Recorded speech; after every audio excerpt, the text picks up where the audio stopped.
A couple of weeks ago we were cheerleading the dramatic new burn spell. Or is it discard spell, Blightning? By the way, I still love this strategy. And one of the recurring themes in all discussions standard is the dramatic finishing power of Cruel Ultimatum. Do you know what these cards have in common? Wow, do they run the risk of getting walloped by the dramatic entrance on Wiltleaf Liege. Wiltleaf Liege gives us good reason to play some good cards. No one needs an excuse to play Kitchen Finks, which might be the most important creature in Standard. But the Liege makes for some nice glue to justify a card like Rock's Warmonk. And while we're at it, why not try something new?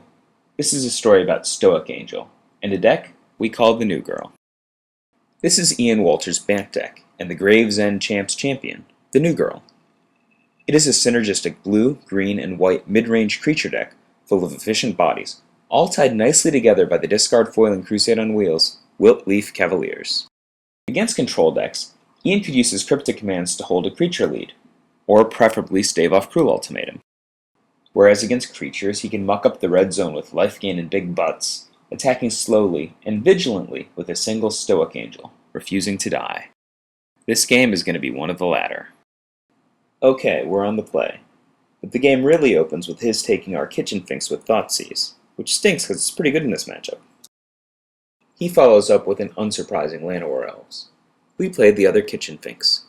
I don't like the look of that treetop village, so I'm going to drop an Oblivion Ring on his Ren's Run Vanquisher and hope to scare off the village with my Kitchen Finks. Planeswalker Wildspeaker is the next candidate for Oblivion Ring. Unfortunately, he's already produced a 3/3 beast. We have no interest in blocking the 3/3 at this point. That would just turn on his infinitely more dangerous Treetop Village. I don't typically love a negate, but it really got the job done this turn, stopping a Nameless Aversion and a Bitter Blossom that might have been the game.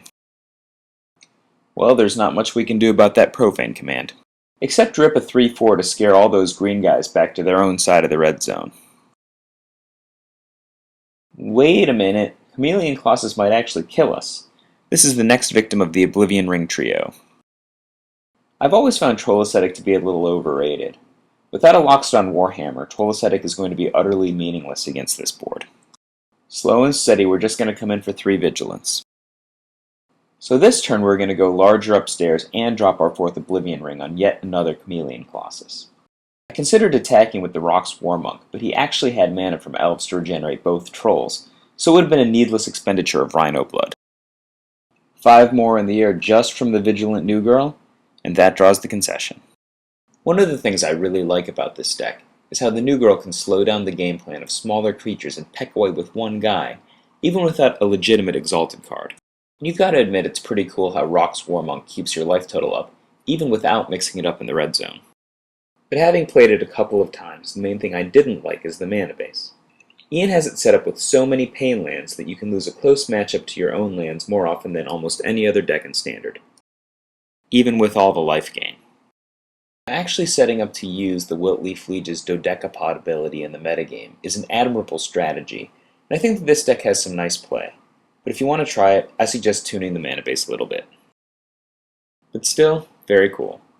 This has been Michael J. Flores on The New Girl.